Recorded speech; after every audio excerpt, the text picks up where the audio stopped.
Salam Arit, pecinta hewan N2 TV. Assalamualaikum warahmatullahi wabarakatuh. Saya ingin mengajak teman-teman kembali melihat potongan video ini ya. Kalau kita 1.300.000 kita belikan bab indukan yang udah bunting di pasar, kita 1 tahun itu bisa beranak 2 kali. Kalau kita udah bunting di pasar loh. Kadang-kadang saya pernah beli baru 1 minggu udah lahiran. Itu kan udah kita untung. Nanti 1 tahun kita pelihara 1 tahun, dia udah bunting lagi, udah untung. Ya. Iya, kalau sistem saya kayak gitu, kalau perhitungan saya kayak gitu. Dalam video ini Mas Udin sudah menjelaskan, tetapi banyak teman-teman juga ikut komentar berkaitan dengan jual cempe jantan, harga umpamanya di harga jual cempenya 1.300.000, nanti dibelikan indukan 1.300.000 yang sedang bunting. Mungkin kalau di daerah selain di Lampung sini, di Lampung Tengah, mungkin akan sulit terwujud atau sulit didapatkan ada indukan yang harga 1.300.000 sedang bunting.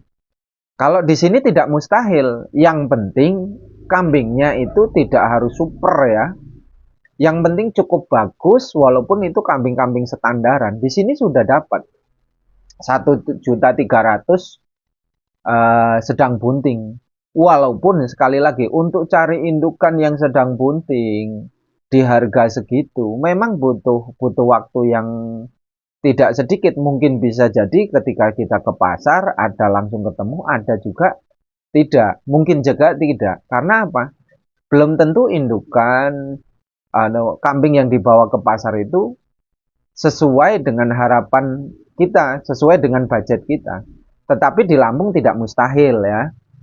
Sekali lagi tidak mustahil. Terus kemudian Mas Udin mengatakan jual cempe, jual Jawa Randu, terus kemudian dijual dapat mobil. Padahal cuman cempenya kurang lebih sekitar 9 ya.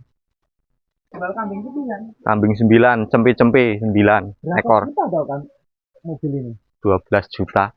12 juta. Ya. Yo. Baru ngarit tadi. Ini mesin kerakitan sendiri ya? Ya. Berapa mesin? Itu kalau komplit apa kosongan? Kosongan 3.500.000. 3.500.000. Ya. Maksudnya kayak gini, kalau beli mobil dengan harga kira-kira cempe ya 9 ekor. Kalau 9 ekor itu di harga 1.300.000 kali 9 sudah berapa? Nah, bayangan teman-teman jangan mobil yang bagus. Apa yang ditunjukkan, diperlihatkan kemarin di video juga mobil-mobil yang sudah tua ya, yang harganya kisaran sekitar 10 sampai 12 juta. Di sini ada mobil-mobil seperti itu yang usianya sudah tua, tapi hanya untuk, artinya kan ini tujuannya bukan mobil yang harganya mahal ya.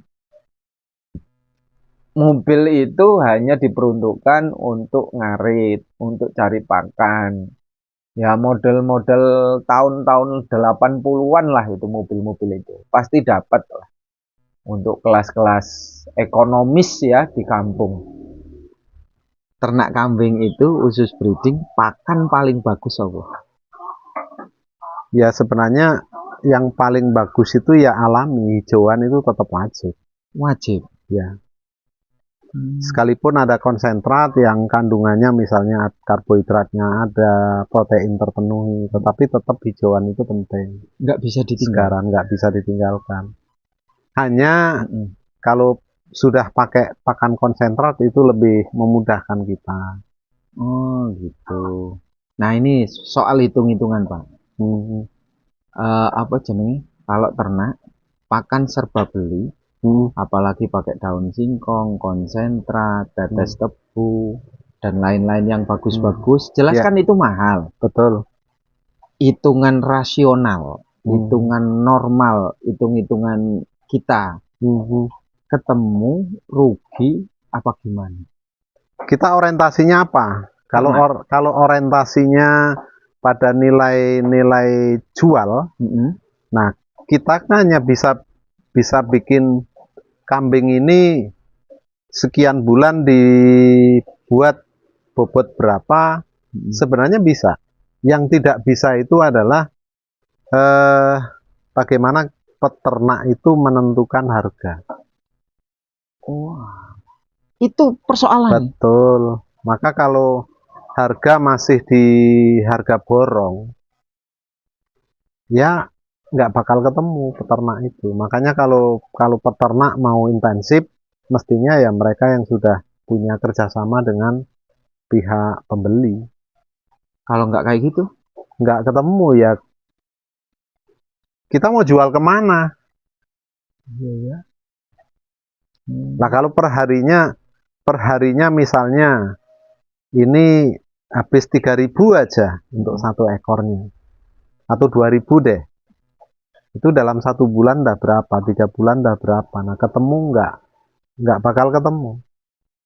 Pengalaman saya kalau mau ternak itu yang paling bagus ya, sebenarnya ternak apapun kuncinya kan sederhana. Kos yang tertinggi itu adalah pakan. Nah ketika kita bisa menghemat pakan, ya disitulah sebenarnya keuntungan kita. Bermain di pakan gitu loh. Bagaimana membuat pakan semurah mungkin. Bukan sebagus dan semahal mungkin. Bukan. Ketika sudah menyimak video ini, memang realistis bahwa ternak kambing itu, kalau toh sekali lagi dihitung-hitung secara kalkulasi, kita berternak kok pakan serba beli, memang secara realistis akan sulit dikalkulasi hasil akhirnya bisa ketemu ya. Kalau itu breeding, berbeda kalau penggemukan ya. Kalau penggemukan itu memang semua pakan memang harus selain dihitung, penggemukan juga waktu jangkanya untuk dijual itu tidak lama. Pakan yang disediakan itu memang bukan rumput, melainkan pakan-pakan bernutrisi ya.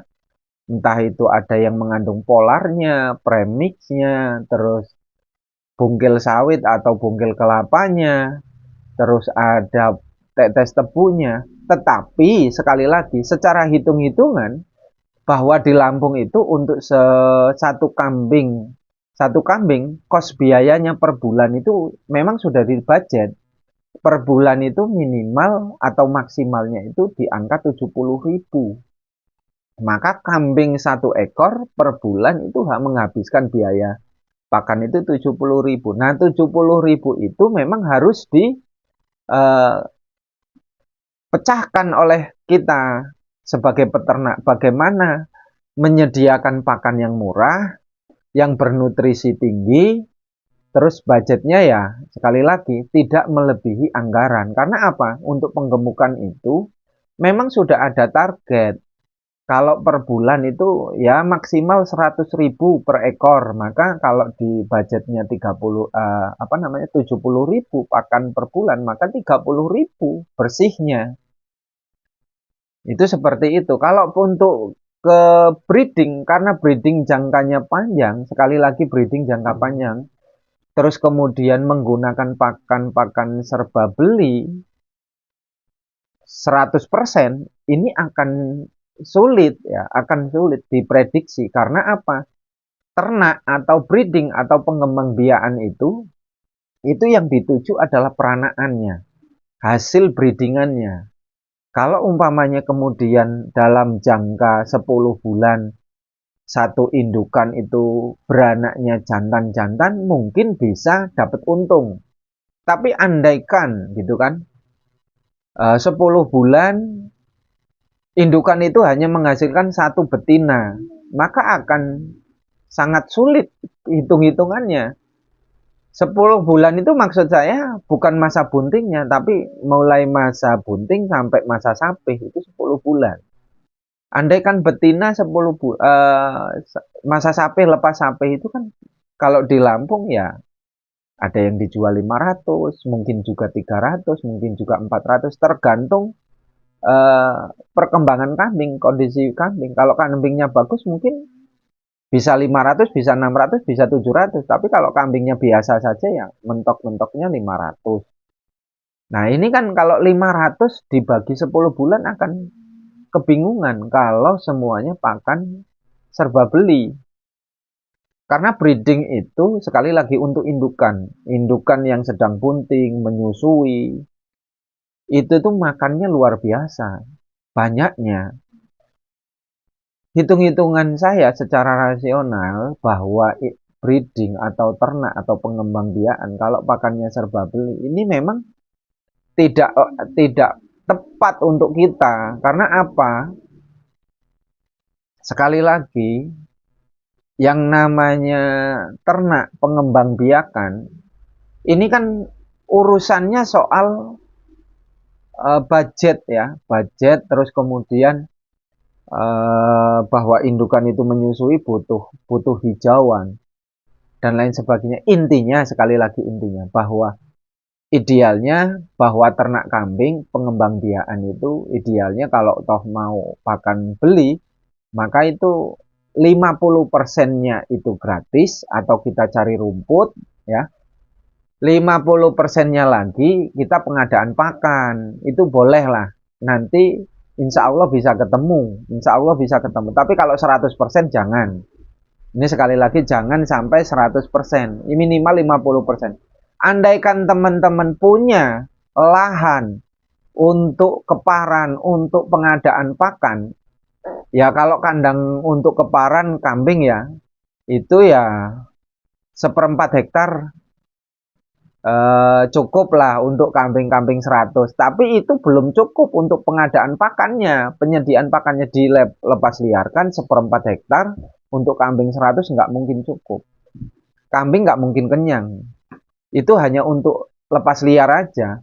Untuk bank pakan kalau kambing 100 ya sediakanlah lahan sekitar 2 hektar ya kan. 2 hektar itu nanti ada daun singkong, ditanami pohon singkong, ditanami indigo vera, ada pakcong, ada odot, ada macam-macam yang hari ini mudah untuk dicari secara online di media sosial kan boleh atau di tetangga. Artinya kalau kemudian ternak kambing jumlahnya banyak memang harus pengadaan pakannya itu bukan hanya serba beli, tapi juga kita menyediakan lahan untuk bank pakan. Kalau kambing 10, ya bisalah sambil ngarit gratis bisa. Kambing 20, idealnya ya ada pengadaan pakan juga, lahan. Ya minimal 1/4 hektar untuk ditanami rumput. Karena sewaktu-waktu, di saat kita kepepet, di saat kita memang repot, ini bank pakan bisa kita gunakan secara maksimal untuk pakan ternak. Dan insya Allah cukup gitu loh. 1/4 hektar untuk 20 ekor, 30 ekor insya Allah cukup untuk breeding ya. Untuk obat-obatan, sekali lagi untuk obat-obatan itu kalau sekarang di peternak zaman sekarang lah, ini ya memang harus menempatkan posisi ya. Mungkin kalau ternaknya tradisional zaman dulu tidak perlu obat-obatan nggak masalah. Tetapi sekali lagi zaman dulu dengan zaman sekarang angka kematian di breeding, angka kematian di di penggemukan, terus kemudian kambing sakit mata, mencret, lumpuh, itu dari dulu sampai sekarang tetap ada. Kalau bedanya dulu itu belum ada obat, kalau sekarang sudah ada obat. Intinya obat-obatan yang perlu disediakan ya memang ada obat lumpuh, terus ada obat kutu, obat gudik untuk nyemprot kandang, terus ada obat mata, terus ada antibiotik, ada vitamin. Itu memang harus disediakan walaupun kambing kita itu tidak setiap waktu harus disuntik dengan obat, tidak. Hanya sewaktu-waktu ketika melihat ada kambing yang memang sedang sakit, gitu aja. Atau kurang secara kesehatan kurang, nafsu makan kurang. itu perlu diobati kan gitu. Kalau nafsu makannya kurang ya pakai obat, pakai disuntik vitamin saja cukup kan gitu. Intinya semuanya memang harus kita persiapkan dari awal ya. Niat, mental, kandang, dana, kesiapan waktu, mencari rumput, semuanya harus kita siapkan. Tidak ada usaha yang tidak ada usaha yang tidak melelahkan. Atau tidak ada usaha yang tidak ada ujian. Semuanya pasti ada ujiannya, ada cobaannya, tetapi juga pasti ada hasil yang memuaskan. Nah, itu yang bisa saya sampaikan. Terima kasih. Salam Arit. Assalamualaikum warahmatullahi wabarakatuh.